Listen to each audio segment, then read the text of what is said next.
성령의 역사심을 저희가 몸소 체험하기를 원합니다.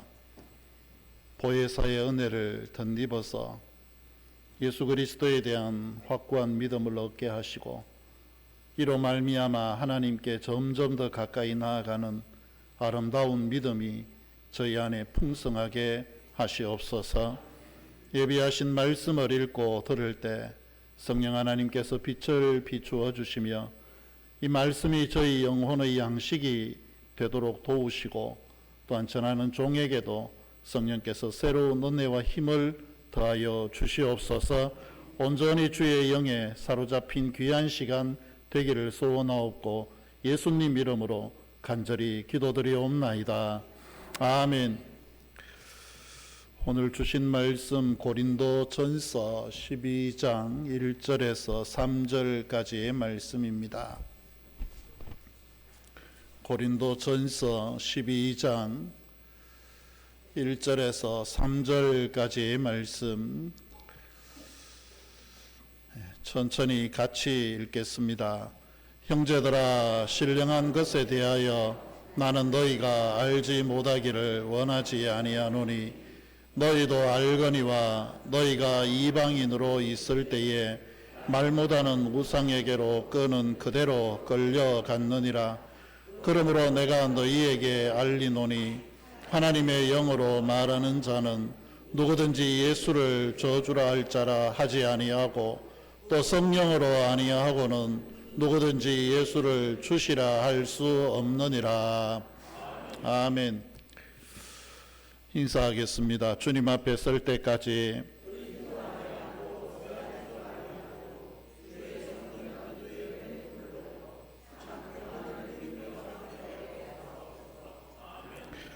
우리의 유일한 구원자는 예수 그리스도이심을 믿으십니까?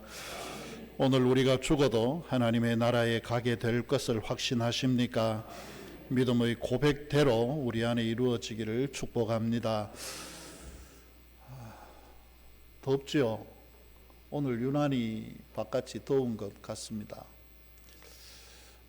금요일 저녁에는 계속 열대야였어요.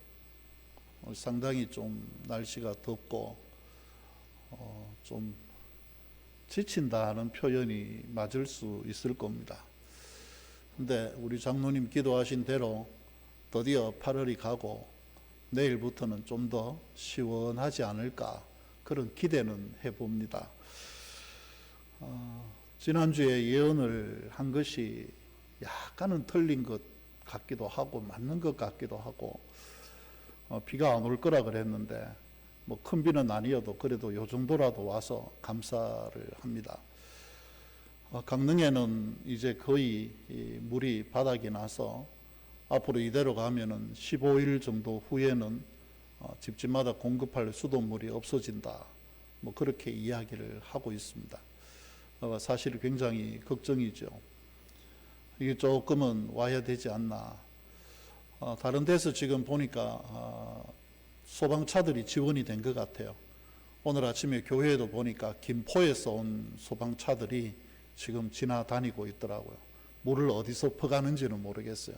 여기 물을 퍼가지고 강릉으로 가는지 알 수는 없는데 여하튼 김포 펌프가 지금 경기 소방청 김포 펌프가 교회 앞을 왔다 갔다 하고 있습니다. 아마 이 물이 강릉으로 가지 않을까 지금 그렇게 생각을 하는데 강릉이 가뭄 재난 지역으로 어젠가 선포가 되어졌죠. 여러분들 비가 빨리 올 수 있도록 기도해 주시기를 바랍니다. 이런 날씨들이나 환경들처럼 우리가 삶을 살아가는 게 사실 매일매일 굉장히 바쁘고 또 힘겹게 살아가고 있습니다.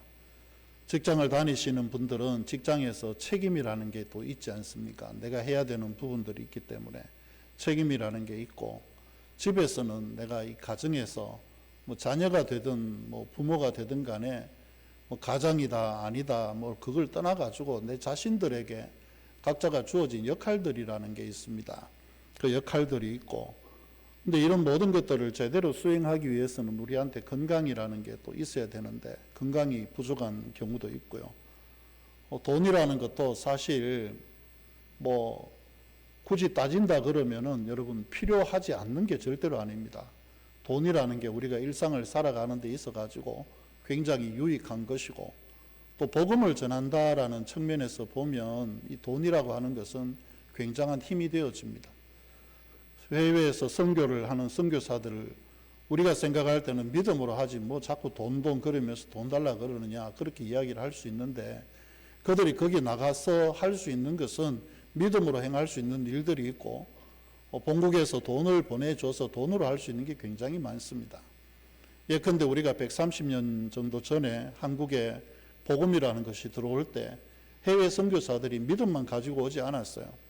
그들이 본국에서 주는 돈을 가지고 왔습니다. 돈을 가지고 와서 병원도 세우고 학교도 세우고, 뭐 그 이후에도 꾸준히 본국에서 계속 보내주는 선교비를 통해 가지고 한국 사회가 이 정도로 썼다, 이렇게 볼 수도 있겠죠. 그렇게 보면 돈이라는 게 여러분 절대로 가볍게 생각할 수 있는 문제는 아닙니다. 근데 그럼에도 불구하고 가정이든지 직장이든지 아니면 우리가 돈 문제라든지 이런 여러 문제들이 실제적으로 우리의 삶의 현장이 된다 그러면 그곳은 곧바로 내 믿음을 시험할 수 있는 굉장한 시험장이 될 수도 있다는 것을 의미를 합니다. 우리가 일반적으로 영적이다라고 이야기를 하면 예배 드리는 거 영적인 일이죠.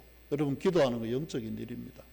그리고 교회 외에 뭐 여러분 가정에서 골방을 만들어 기도하시든지 성경을 읽는다든지 묵상한다든지 이 모든 게 영적인 것이라 그렇게 우리 생각을 합니다.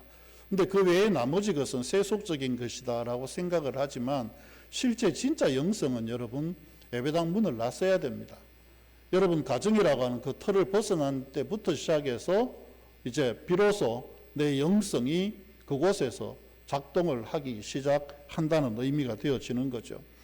세상이 끊임없이 우리에게 하는 이야기들이 있지 않습니까? 세상은 화려한 열매들을 보여줍니다. 성공한 것들만 보여줘요. 성공한 것들 보여주면서 그 성공한 것을 통해 가지고 우리에게 굉장히 유혹하는 게 있습니다. 요거 보암직하지 않느냐, 네 눈에 볼 때 요거 요렇게 하면은 참 먹음직스럽지 않느냐라고 보여줍니다. 근데 여러분 뭐 허영만의 백반기행 그거 따라가지고 뭐 음식점에 가보신 분들은 아시겠지만, 제가 가보니까 이제까지 허영만의 백반기행 따라서 제가 몇 군데 가봤는데 한 군데를 제외하고 나머지는 다 실패했습니다. 나머지 다 실패했어요. 왜 그런지 모르겠어요. TV에 나와가지고 누군가가 뭐 맛있는 녀석들인지 뭔지 거기에 나와가 너무너무 맛있게 했다고, 또 아니면은 강호동이와 그 일당들이 나와가지고 너무 맛있다고 칭찬했던 집에 가봤더니만은 밥을 먹다가 중간에 나오기는 그런 집들이었습니다. 왜 그럴까요? 사람들은 유혹을 해요. 뭔가 보여주면서 너 보암직하지, 먹음직스럽지. 마치 에덴 동산에서 마귀가 하와에게 또 아담에게 그걸 보여주는 거하고 똑같은 거예요. 선악과를 보여주면서 이거 괜찮지? 이거 먹음직스럽지 않나? 뭐 이런 식으로 유혹을 하는 것들이죠. 근데 이런 유혹 속에 우리가 스스로 당하는 시험들이 있어요. 그게 어떤 거냐 그러면 내 신앙의 양심을 갖다 여러분 잠시 접어두면, 신앙의 양심을 잠시 접어두면 요 모든 게 내 것 될 것 같은 유혹이에요. 그러고 난 뒤에 내가 회개하면 되지 뭐. 우리 여러분 이런 유혹들 받지 않습니까? 죄를 딱 맞닥뜨렸을 때, 안 해야 되는 일들을 딱 맞닥뜨렸을 때 그 일을 거부하는 거, 그런데 그 일을 거부하고 내가 얻을 수 있는 유익을 놓치는 것보다는 그 일을 받아들이고 내가 얻고 싶은 것을 손에 쥐고 오늘 저녁에 회개하면 되지 않을까? 여러분 이런 유혹 받지 않습니까? 죄송하지만 저는 여러분들하고 달라가지고 그런 유혹 굉장히 많이 받습니다. 설교 준비를 하면서 내용을 빼는 것들이 굉장히 많아요. 설교 준비하면서 내용을 갖다가 바로 이야기를 하고 싶은데 이 이야기를 하면은 교인들이 싫어하겠지. 그리고 이런 이야기를 해야 교인들이 좋아하겠지. 지금 제 동기들이나 몇몇 목회하는 교회들을 보니까 굉장히 중요한 중대한 실수를 하는 게 있어요. 제가 볼 때 싫습니다. 여러분이 볼 땐 전혀 문제가 될 거 없다고 생각할 수 있는데 사도신경을 예배 가운데 빼버립니다. 주기도문 절대 하지 않습니다. 그럼 예배를 어떻게 하느냐? 찬양팀이 나와가지고 찬양하는 거예요. 찬양 실컷 하다가 난데없이 뭐 집사님이나 장로님이나 아무나 뭐 셔츠 입고 나와가지고 대표기도 하는 겁니다. 대표기도 하고 찬양대 나와가지고 이상하게 찬양을 합니다. 흔들면서 뭐 물론 그게 나쁘다는 건 절대로 아닙니다. 막 제 눈에 이상하게 보이는 거예요. 그러고 난 뒤에 목사님이 올라와가지고 설교를 하는데 설교가 아니라 처세수를 강의합니다. 그리고 축복에 대해서만 장탕 이야기를 합니다. 물론 이런 것들이 가끔씩은 필요하지만 과연 이게 우리의 영성에 진짜 도움이 될까? 목사의 양심의 가책을 갖다가 잠시만 숨겨두면 교인들이 좋아합니다. 그리고 많이 옵니다. 은근 많이 해요. 교회가 풍성해집니다. 과연 그게 부흥일까? 두려운 것은 우리가 다 목사든 장로든 간에 내가 하는 모든 일에 따라가지고 하나님 앞에 섰을 때 판단을 받게 되리라는 겁니다. 하나님께서 너 뭐 하다 왔느냐? 너 마지막까지 어떻게 하다 왔느냐라고 물으신다면 내가 뭐라고 대답을 해야 할까?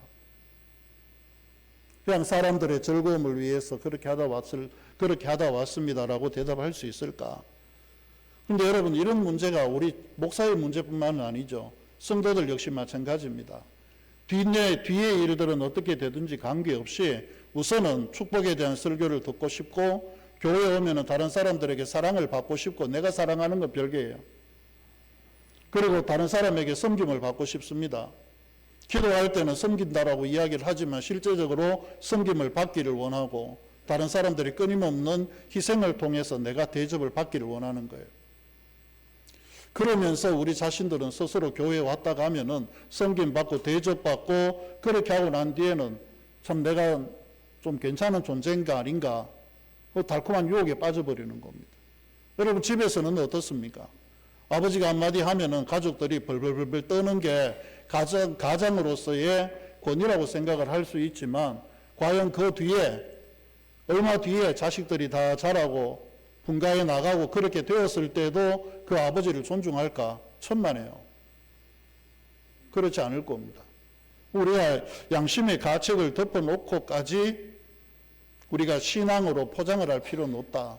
그렇게 보여지기도 합니다. 이게 현재 사실 우리가 살아가는 삶의 모습들이죠. 여러분 좀 아프지만 오늘 좀 잘 들어보시기를 바랍니다. 근데 이게 고린도 교회 성도들의 형편도 우리하고 별반 다르지 않았습니다. 이 고린도 교회가 굉장한 재주를 가진 사람들이 많았어요. 화려한 영적인 은사들을 가진 자들이 굉장히 많았다는 겁니다. 그런데 그들에게 딱 하나 부족한 게 있었어요. 오늘이 12장이 끝나고 나면은 바울이 13장에 들어가서 무엇을 이야기를 합니까? 너희들에게 이 많은 것들이 있느냐? 그럼에도 불구하고 요것 하나 없어가지고 안 될 것이 있는데 그게 뭐라고 이야기를 합니까? 사랑이라는 게 없지 않느냐? 바울이 이야기하는 그 사랑은 이래야 되고 저래야 되고 안 해야 되고 해야 되고 뭐 이 많은 이야기들을 하는데 그게 실제적으로 지금 고린도 교회에 없었다는 이야기예요. 부족했다는 겁니다. 그렇기 때문에 너희들이 가지고 있는 그 영적인 은사가 오히려 교회 안에서 나는 바울파다, 나는 게바파다, 나는 그리스도파다, 나는 쪽파다, 양파다 막 이런 식으로 싸우면서 나눴다는 겁니다. 아무리 많은 것들이 재주가 있고 지혜가 있어도 가장 중요한 핵심을 너희들이 지금 놓치고 있다라고 하는 거죠. 아마 고린도 교인들 입장에서도 현실적으로 살아가야 되는 문제들이 있고 또 영적인 어떤 그런 경험도 있고 이런 것들이 충돌하면서 일어나는 문제일 겁니다. 그래서 바울이 고린도 교회를 향해서 담대히 이야기를 합니다. 형제들아, 신령한 것에 대하여 나는 너희가 알지 못하기를 원하지 아니하노니라고 이야기를 합니다. 성경은 우리가 믿음이라는 것을 지식적으로 아는 것하고 또 하나 개인적으로 체험적으로 아는 것하고 이거 자체를 절대로 여러분 성경은 부인하지 않습니다. 거절하지 않아요. 근데 중요한 것은 내가 알고 있는 신앙적인 지식, 배운 것들이죠. 배운 것들과 개인적인 신앙의 체험이라는 게 있습니다. 이건 뭐 어떻게 여러분 표현할 수 없는 거예요. 다른 사람들에게 내가 이런 체험을 했다. 이게 영적일까 아닐까? 이건 누가 어떻게 판단해 주진 않아요. 그런데 중요한 것은 내가 알고 있는 신앙적인 지식과 내가 체험한 영적인 체험들이 이것들이 하나가 되어졌을 때 그 뒤에 나올 수 있는 신앙의 삶의 형태가 어떤 거냐. 이걸 우리가 바르게 이해하고 분별하고 내 삶의 자리에 내가 아는 신앙과 체험적인 신앙을 바르게 적용시켜 나가느냐. 이제 문제는 바로 거기서 나오는 겁니다.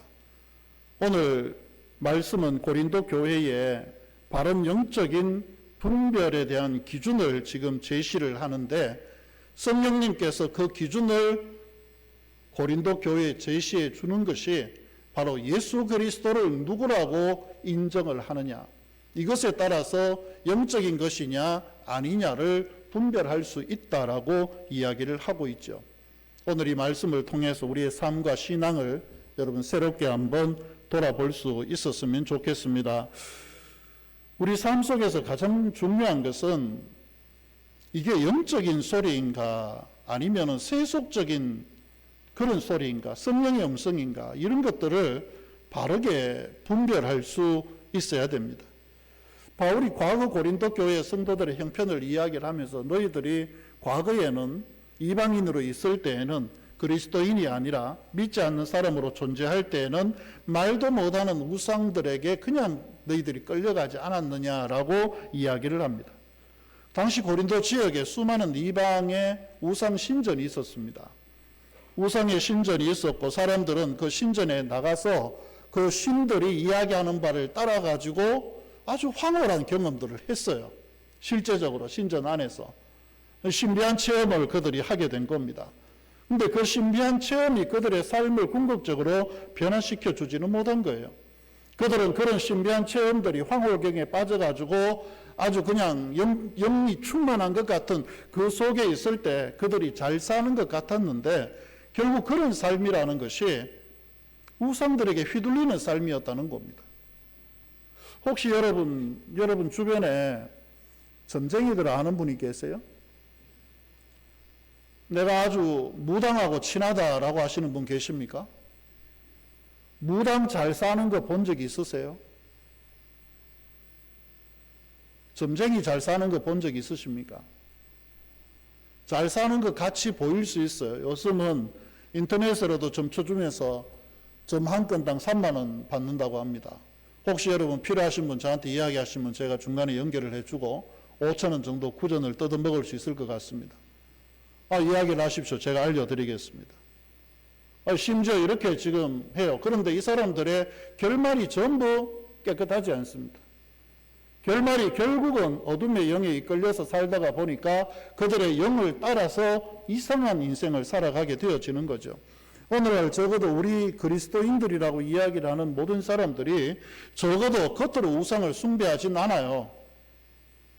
겉으로 우상을 숭배하지는 않습니다. 그런데 우리 안에 여전히 말 못하는 우상들이 우리를 이끌어가고 있어요. 어둠의 영도로 끌어갑니다. 대표적인 게 어떤 게 있을까요? 어떤 일이든 여러분 그것을 부딪혔을 때 이런 게 우리 우상이에요. 이 정도는 괜찮겠지. 이게 우상입니다. 그렇지 않습니까? 이 정도는 괜찮겠지. 또 하나 있어요. 다들 그리 살잖아. 뭐 다들 그래 사는데 뭐 네가 뭐 특별하다고 자꾸 별난 듯이 그렇게 하냐.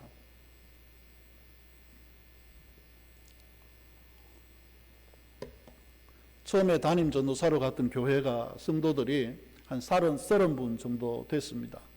근데 그 가운데 안수 집사님이 굉장히 독특한 분이 계셨어요. 제가 가기 전부터 안수 집사님이었으니까. 근데 이분이 술을 너무 좋아하셨어요.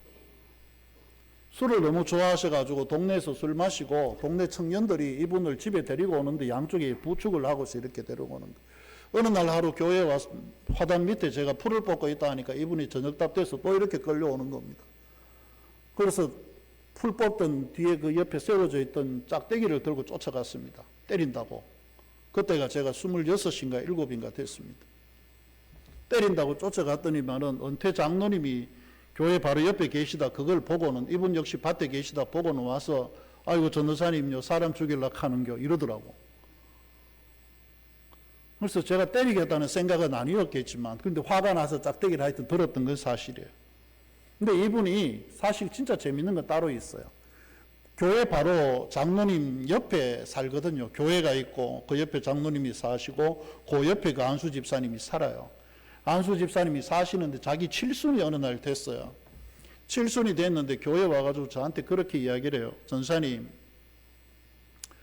주일 예배 시간을 갖다가 아침에 한 8시나 9시로 바꿔주세요. 왜 그렇습니까? 그랬더니 자기 칠순 잔치를 갖다가 하는데 교인들이 못 올 거 아닙니까? 11시 예배 드리면. 그러니까 아침 8시나 9시에 예배 시간 바꿔주세요. 이러는 분입니다. 자기 칠순 장치를 하면서 소를 잡았어요. 아유, 뭐, 그때만 소 잡으면 대단한 일이죠. 근데 소를 잡았는데 사람들이 그만큼 안 왔어요. 그러니까 예배 시간 안 바꿔준 전도사 탓이라고 와서 얼마나 박해를 했는지 모릅니다. 안수 집사님이. 재밌죠? 근데 이분이 더 재밌는 게 또 있어요. 부인이 집사님이 교회를 새벽에 나오고 수요일도 나오고 이렇게 하잖아요. 그런데 같이 비슷한 부류에 있는 여집사님 한 분은 주일날 딱 한 번 나오고 치우는 겁니다. 그러니까 그 안수 집사님이 자기 부인 집사님 보고 이렇게 이야기를 해요. 믿으려고 하면 저렇게 믿어야 된다고. 여러분, 이게 사실 우리 속의 우상이에요. 이 정도는 괜찮겠지. 오늘 내가 이래도 되겠지. 뭐 다들 그렇게 믿고 그렇게 사는데 뭐라고 우리 생각할 수 있습니다. 근데 이게 여러분 우리 마음을 편안하게 해주는 성령의 음성처럼 들리지만 이게 마귀의 음성이에요. 사탄이 그렇게 역사를 하는 겁니다. 더 구체적인 예를 제가 좀 들어볼까요? 직장에서 여러분 부당한 제안을 통해 가지고 당신만 요거 사인해 주면은 내가 여기에 대해서 적절하게 아무도 모르는 당신 상관들도 전혀 모르고 당신하고 나하고만 아는 요 구전을 내가 좀 뜯어주겠다. 일에 대해서 5%를 주겠다. 10%를 주겠다. 뭐 이렇게 이야기를 하면 여러분 어떻습니까? 그 마음속에 이런 생각 들지 않을까요? 다른 사람도 이 정도는 할 수 있지 않을까? 이러면서 사인해주고 싶은 유혹이 들지 않습니까? 인간관계에 갈등이 생겼을 때 어떻습니까? 여러분 자신을 먼저 들여다봅니까? 상대를 먼저 봅니까? 나는 문제가 없는데 항상 저 사람이 더 문제야. 이런 분노가 우리 속에 일어나지 않습니까? 교회에 오셔가지고도 그런 생각이 들지 않습니까? 교회 오면 왜 내 나이에 대접을 안 해주는 거야? 내가 사회적으로 어떤 위치에 있는데 내 대접 이게 뭐야? 라고 여러분 그런 유혹이 들지 않습니까? 좀 대접해주고 싶은 대로 가고 싶은 생각이 들 수 있죠. 나를 인정해 주는 대로, 나를 존중해 주는 대로 가고 싶은 생각이 있을 수 있습니다. 자녀들에게는 어떻습니까? 자녀들에게 세상적인 성공만 강요해서 자녀들을 지치게 하는 일은 없습니까? 여러분 의외로 그거 굉장히 많아요. 의외로 굉장히 많습니다. 아이들을 어렸을 때부터 6살, 5살부터 학원을 보냅니다. 꼭 마치 무슨 뭐 유엔 사무총장 만들 듯이 미리 준비를 해요. 엄청나게 공부시킵니다. 근데 결국은 아이들이 나중 되면은 나이가 되면은 지쳐가지고 더 이상 뭔가 할 생각을 못해요. 자기 인생을 살아갈 의지를 가지지를 못하는 겁니다. 뿐만이 아닙니다. 노후에 대한 불안 때문에 끊임없이 돈에 대한 욕심만 집착하면서 그렇게 살아가기도 해요. 뭘 해도 돈 그래요. 돈이 전부인 줄 알고 살아갑니다. 이런 유혹들 앞에서 우리가 이 바른 분별을 가지지 않으면 그리스도인으로 과연 우리가 어떻게 살아갈 수 있을까요? 지금 나에게 들려오는 소리들, 내 마음속에서 나오는 이 모든 소리가 성령님으로부터 오시는 진실한 음성인가 아니면은 나의 욕망을 자극하는 사탄의 음성인가? 이거 적어도 우리는 이것 분별해내야 되지 않겠습니까? 그리스도인들은 영적인 것처럼 온다고 해서 이게 모든 게 다 영적인 것이라고 생각을 해서는 안 됩니다. 아무리 영적인 것처럼 위장을 하고 와도 이게 하나님의 뜻인가 아니면은 사탄이 주는 마귀의 음성인가? 이걸 그리스도인들은 분간해낼 수 있어야 돼요. 아무리 옆에서 좋은 말로 위로를 내도 좋은 말로 나를 다독거려도 그 말들이 하나님의 음성인지 악한 사탄의 음성인지 적어도 그 정도는 듣고 구별할 수 있어야 됩니다. 신령하게 접근한다고 다 영적인 게 아니에요. 영적인 것 같다고 해서 다 유익한 것 절대로 아니라는 겁니다. 하나님의 뜻에 합당한 지혜와 분별을 우리가 분명히 세워갈 수 있는 지혜가 있어야 됩니다. 그러면 바르게 영적인 분별을 할 수 있는 가장 확실한 기준이 뭘까요? 오늘 성경은 우리에 대하여서 그 절대적인 기준을 3절에서 이렇게 이야기를 하고 있습니다. 3절 말씀 같이 읽어보겠습니다. 그러므로 내가 너희에게 알리노니 하나님의 영으로 말하는 자는 누구든지 예수를 저주할 자라 하지 아니하고 또 성령으로 아니하고는 누구든지 예수를 주시라 할 수 없느니라. 아멘. 예수님에 대한 고백이, 예수님을 어떤 존재로 인정을 하느냐 하는 이 고백이 우리가 영적인 하나님의 뜻과 영적이지 않은 세상의 뜻과 이것을 구분짓는 기준이 된다는 겁니다.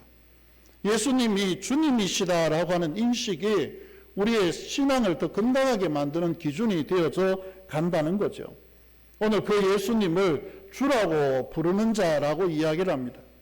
성령으로 해야 주라고 부를 수 있다. 주, 퀴리오스. 이 퀴리오스라는 단어는 그냥 뭐 성경에 많이 등장하니까 그런가 보다라고 생각을 하지만 사실은 대단한 단어예요. 왜 대단한 단어냐 그러면 이 퀴리오스, 주여라고 하는 이 단어는 신하가 임금을 부를 때 쓰는 단어예요. 그리고 아들이 아버지를 부를 때 쓰는 단어입니다. 그리고 아내가 남편을 부를 때 쓰는 단어예요. 그리고 하인이나 머슴이, 종이 상정된 주인을 부를 때 쓰는 단어가 퀴리오스라는 단어입니다. 근데 이 단어의 궁극적인 의미가 지금 현대로 생각해 보지 마세요. 여자나 남자나 똑같으니까 요즘은 남편을 주라고 부르면 절단 난다. 근데 여러분 불과 30년 전에도 많은 여자분들이 남편을 부를 때 바깥 다른 사람들에게 이야기할 때 우리 주인이라고 이야기를 했습니다. 인정하십니까 그거? 인정을 못 하시는군요. 여러분 시대가 바뀌어가지고 이제는 뭐 니나 내나 뭐 한날 한시에 같이 어른 됐는데 뭐 이렇게 이야기를 하니까 할 말이 없습니다만은 주로 고백한다는 것은 여하튼 간에 나에 대한 모든 것을 주관할 수 있는 권위가 그에게 있다는 겁니다. 신하에 대한 모든 것은 왕이 주관하는 겁니다. 권위가 있는 거예요. 아들에 대한 모든 것은 아버지가 주장할 수 있는 권위가 있습니다. 아내에 대한 모든 것은 그 당시에는, 요즘은 아닐지라도 그 당시에는 적어도 남편에게 아내에 대한 주도권이 있습니다. 그래서 주라고 부른다는 것은 내 삶의 모든 것이 당신에게 있고 내가 당신에게 전적으로 종속된 존재입니다. 그래서 나는 온전히 순종하겠습니다 라는 깊은 신앙의 고백이 이 주라는 한 단어 속에 다 들어 있습니다. 우리 삶의 현장에서 예수님을 주님이시다, 예수님이 내 주님이시다, 이거 고백하는 건 어떤 의미가 있겠습니까? 여러분 삶의 자리에 한번 적용시켜 보시기를 바랍니다. 적용시켜 보면 돼요. 가정문제, 여러분 우리 돈 문제 앞에서 한번 적용을 시켜 보십시오. 돈에 대한 욕심은 누구에게나 다 있습니다. 돈이 필요하기도 누구에게나 다 필요하고요. 교회에도 돈이 필요하고 개인적인 삶에도 돈이라는 게 필요합니다. 그러나 아무리 내게 돈이 필요하고 돈이 중하다 할지라도 그럼에도 불구하고 예수님께서 재물의 주인이 되시니, 재물의 주인이시기 때문에 주님이 주시면 내가 선하게 살고 청지기적 정신을 가지고 돈을 관리해 보겠습니다.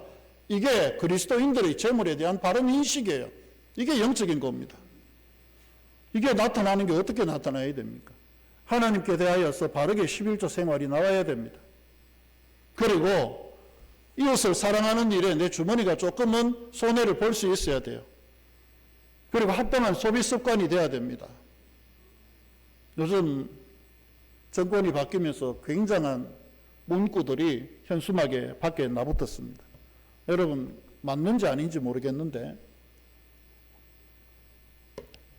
소비가 미덕입니다. 이 현수막 보셨습니까? 소비가 미덕입니다. 그러면서 그 밑에다가 속초 무슨 주류협회, 술협회라는 거죠. 뭔 옆에 그럽니다. 많이 쓰라는 거예요. 돈 좀 쓰라는 겁니다. 소비가 미덕이 언제부터 우리가 소비가 미덕이 되어버렸습니까?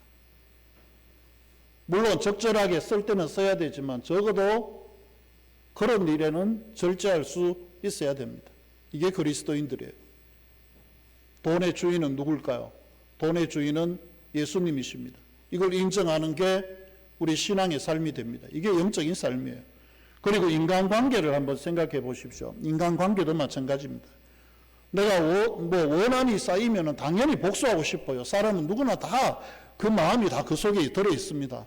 그리고 누구든지 사랑을 받고 싶어요. 내가 하는 것보다는 사랑을 받고 싶고 남에게 대접받고 싶어요. 그런데 예수님의 가르침은 달라요. 예수님은 나를 용서하신 것처럼 우리도 나가서 용서하라고 이야기를 하세요. 그것뿐만이 아닙니다. 마치 이웃을 누구 몸처럼 네 자신처럼 그렇게 사랑해라 라고 예수님이 이야기를 하시거든요. 실제로 우리에게 수고하고 인내하는 거, 다른 사람들과의 관계 속에서 수고하고 인내하는 거, 이게 예수님을 주라고 인정하는 사람들의 실제적인 삶의 모습이에요. 이게 나타나야 되는 겁니다. 그리고 또 하나는요, 직장과 일터에서 여러분 한번 생각해 보세요. 아까 이야기를 드린 대로 불의에 적당히 타협하고 대체적으로 유익을 얻고 싶은 마음들 누구나 다 있어요.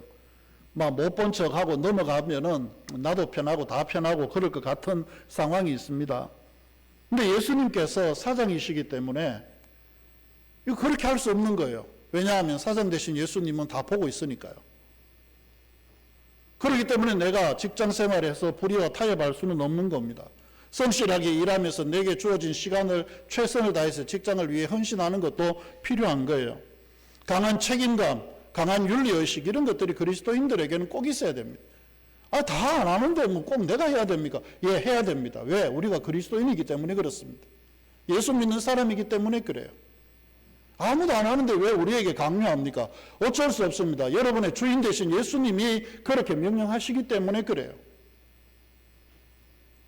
내가 건강이 필요하죠. 건강, 그리고 인생이라는 것을 참 형통하게 살고 싶은데 때로 막힐 때 있지 않습니까? 근데 여러분 그럴 때 어떻게 하세요? 내가 건강하고 행복해지기만 하면 비신앙적인 요소라도 내게 가지고 와서 적용시키고 싶어요. 그래서 건강도 얻고 싶고 또 행복도 얻고 싶습니다. 형통하고 싶어요.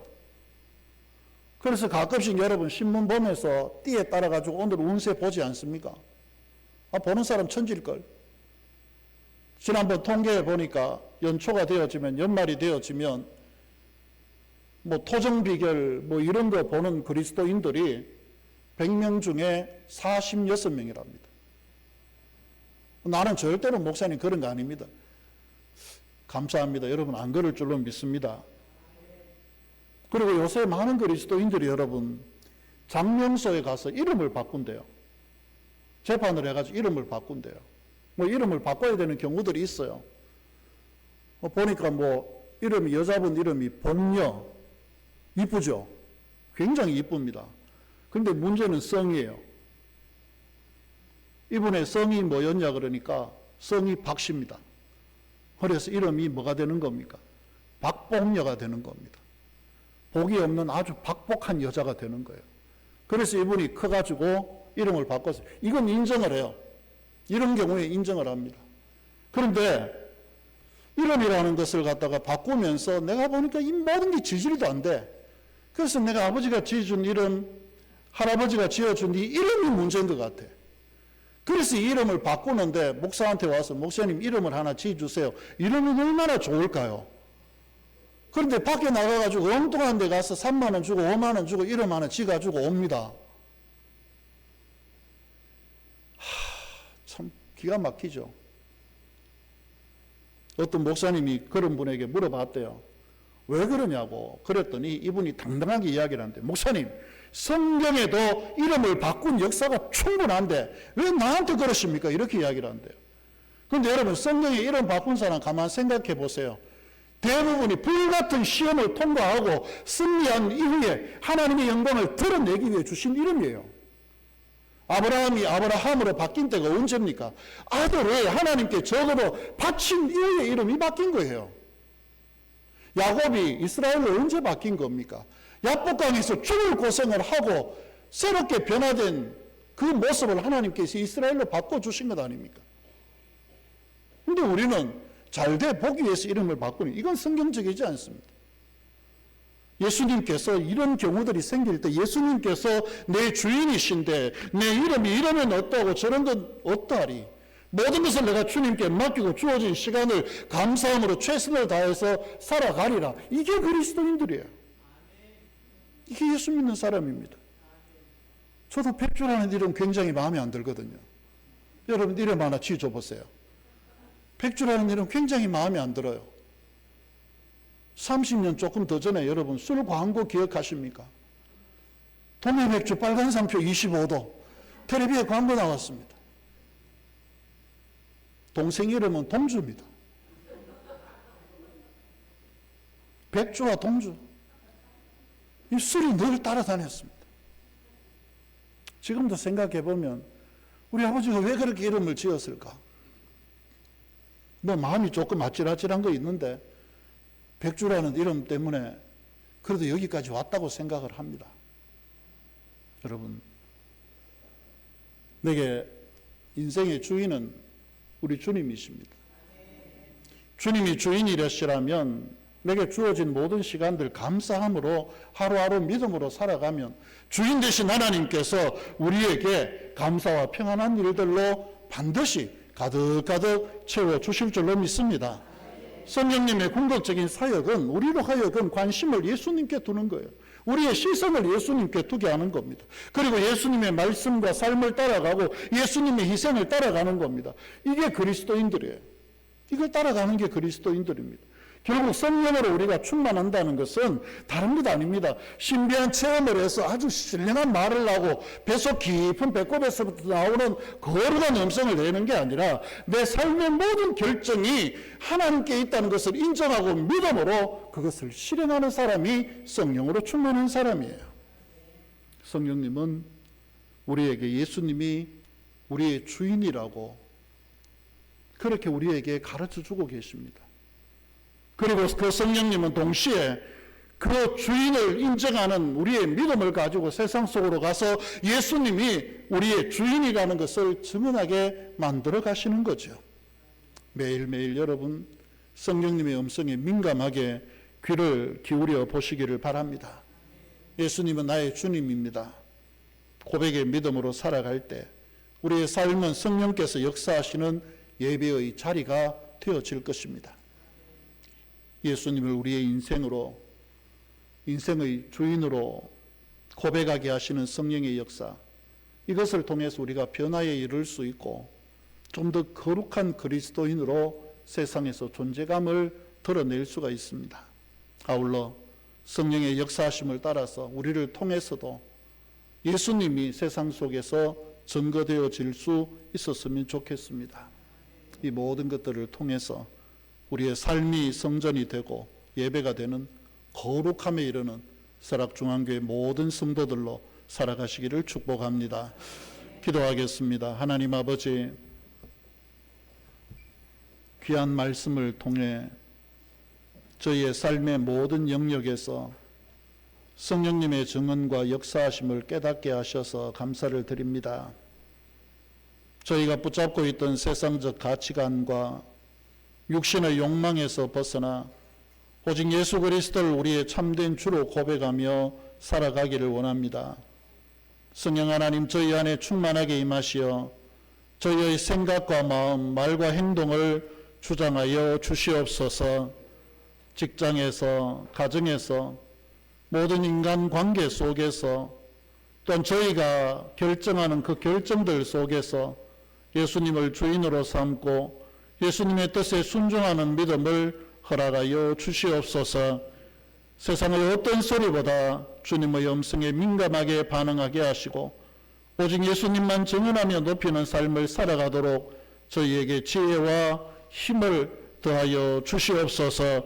우리의 주인 되신 예수 그리스도의 이름으로 간절히 기도드리옵나이다. 아멘.